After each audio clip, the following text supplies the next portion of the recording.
Hello everyone, good morning. কেমন আছো তোমরা সবাই? আশা করছি সকলে ভালো আছো। আমিও খুব ভালো আছি। মিস্টার এন্ড মিসেস লামা চ্যানেলের নতুন আরেকটি ব্লগে তোমাদের অনেক অনেক স্বাগত জানাই। তো গাইস, আমাদের বাগডোগরাতে কাল রাতের থেকে ভালোই বৃষ্টি হচ্ছে। সকালেও ঘুম থেকে উঠে দেখি বেশ বৃষ্টি পড়ছে। এখন তো একটু তাও কমেছে, দাঁড়াও তোমাদের দেখাচ্ছি।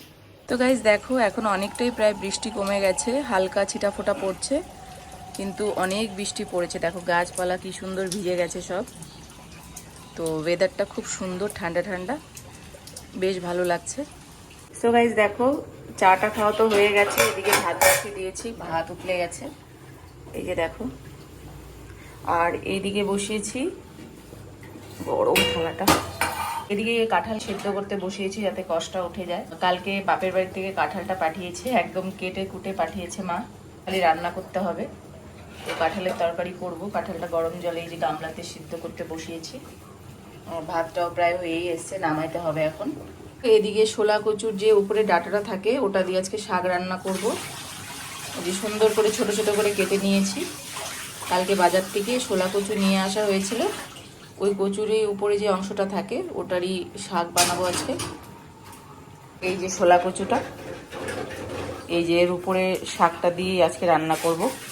এটা আজকে বানাবো না, আজকে খালি কাঁঠালের তরকারি আর এই যে কচুর শাক বানাবো। এই যে কচুর শাকের মধ্যে ছোলাটা দিব, ছোলা দিয়ে কচুর শাক রান্না করবো। ছোলাটা রাত্রেই ভিজে রেখেছিলাম, এখন বাস খালি উঠিয়ে দেবো, শাকের মতো হয়ে যাবে। গাইস, এখন আমি কচু শাক আর কাঁঠাল তরকারির জন্য মশলাপাতি রেডি করে নেব। তো কচু শাকের জন্য অনেকগুলো প্রায় রসুন লাগবে, তো রসুনগুলো বেছে নেব। কচু শাকে রসুন দিলে পরে বেশ ভালো লাগে খেতে। রসুন আর লঙ্কাটা ভালো মতন যদি পড়ে মাপ মতো, তাহলে টেস্ট বেশি লাগে। আর আজকে আমি ছোলাও অ্যাড করব।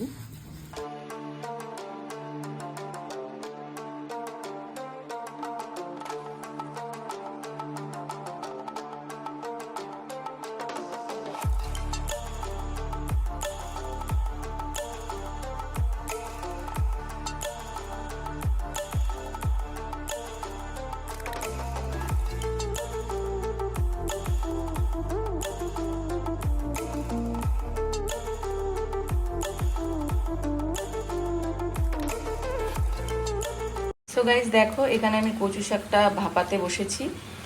একটু সেদ্ধ করে নিয়ে জলটা ফেলে দেবো, তাহলে গলা চুলকাবে না। সো গাইজ দেখো, সমস্ত কিছু আমি রেডি করে নিয়েছি। এখানে কাঁঠালটা সেদ্ধ করে রেখেছি, তারপরে এখানে কচু শাকের জন্য রসুন আর কাঁচা লঙ্কা থেতো করে রেখেছি। রসুন থেতো করে রেখেছি আর কাঁচা লঙ্কা চিড়ে রেখেছি। আর কচু শাকের জন্য যে ছোলাটাকে সুন্দর করে ধুয়ে বাটিতে রেখেছি। আর কাঁঠাল তরকারির জন্য এখানে রসুন, আদা, পেঁয়াজ, কাঁচা লঙ্কা পেস্ট করে রেখেছি। আর এই যে কাঁঠাল তরকারির জন্য এই যে আলু কেটে রেখেছি, আর এই যে কচু শাক সিদ্ধ করে উঠিয়ে রেখেছি থালার মধ্যে। তো সমস্ত কিছু রেডি হয়ে গেছে, সব কিছু রেডি করে নিয়েছি। আর এখানে দুটো কড়াইও বসিয়ে দিয়েছি, এর মধ্যে কচু শাক করব, এর মধ্যে কাঁঠাল তরকারি করব, তাহলে তাড়াতাড়ি হয়ে যাবে। তো কড়াইয়ে অল্প তেল দিয়ে নিই, কচু শাক বানাবো। আর এর মধ্যে একটু তেল দিয়ে নেব কাঁঠাল তরকারির জন্য। বেশি তেল দেবো না, অল্পই দিয়েছি। তো গাইস, তেলটা গরম হয়ে গেছে। আর এখানে যে রসুন আর কাঁচা লঙ্কাটা যে রেখেছি এটা দিয়ে দেব।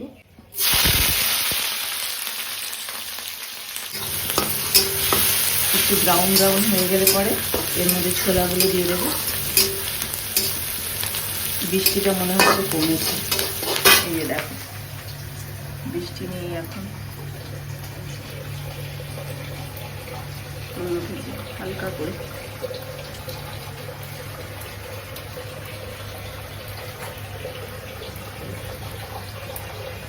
চারপাশে জঙ্গল আর জঙ্গল।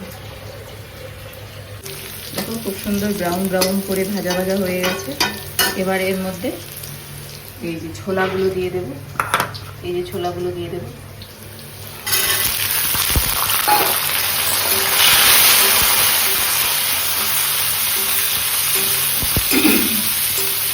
কাঁঠাল তরকারিটা বসিয়ে দিই, তেল গরম হয়ে গেছে। তো এর মধ্যে জিরা দিয়ে দেব। এবার এই যে কেটে রাখা আলুগুলো দিয়ে দেব।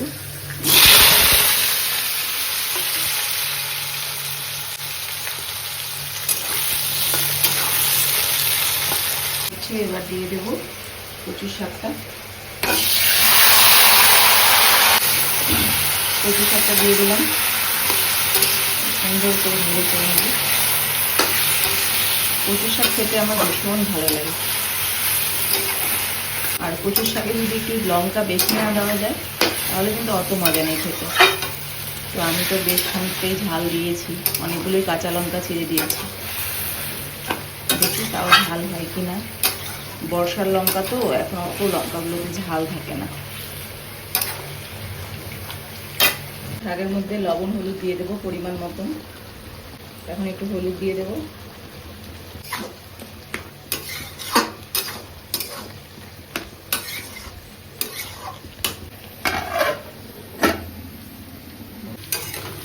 তাই দেখো আলুটা বেশ ভালো মতোই ভাজা হয়ে গেছে।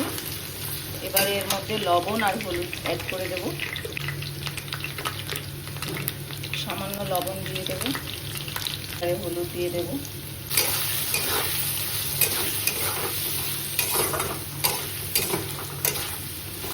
তো বেশ দেখো আলুগুলো বেশ ভালো করে ভাজা হয়ে গেছে। এবারে এর মধ্যে মশলা দিয়ে দেবো, বেটে রাখা মশলাটা দিয়ে দেবো।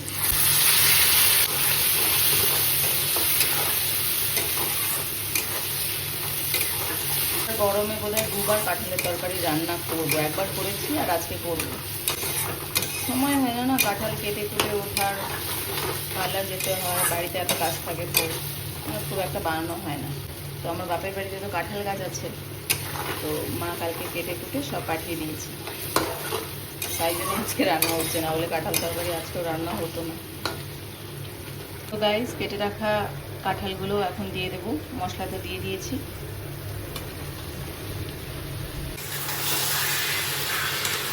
ভালো করে কষিয়ে নেব মশলা, কাঁঠাল, আলু টালু দিয়ে, তারপরে একটু মাখা মাখা করে নামাবো।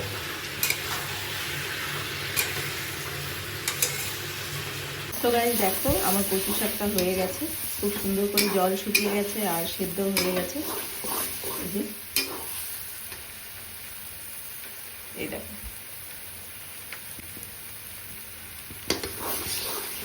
তো এবারে কচু শাকটা নামিয়ে নেব। তো গাইস দেখো আমার কচু শাকটা একদম কমপ্লিট হয়ে গেছে আর আমি বাটিতে নামিয়ে নিয়েছি। এই যে এবারে তরকারিটা দেখবো কিরকম হলো। এবার তরকারিটা দেখে নিই, মশলাটা পুরো ভাজা হয়ে গেছে। এবারে একটু জল দিয়ে দেবো, মাখা মাখা করে বানাবো। এবারে একটু জল দিয়ে দেবো।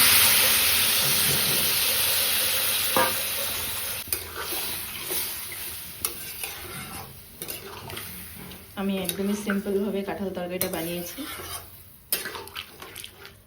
তেমন কিছু দেইনি, একদম সিম্পলভাবে বানিয়েছি, এভাবেই খেতে ইচ্ছে করছিল। যাই হোক তরকারিটা ফুটে গেলে তারপর নামিয়ে নেব। তো গাইস দেখো আমার তরকারিটা একদম কমপ্লিট হয়ে গেছে, এবারে নামিয়ে নেব।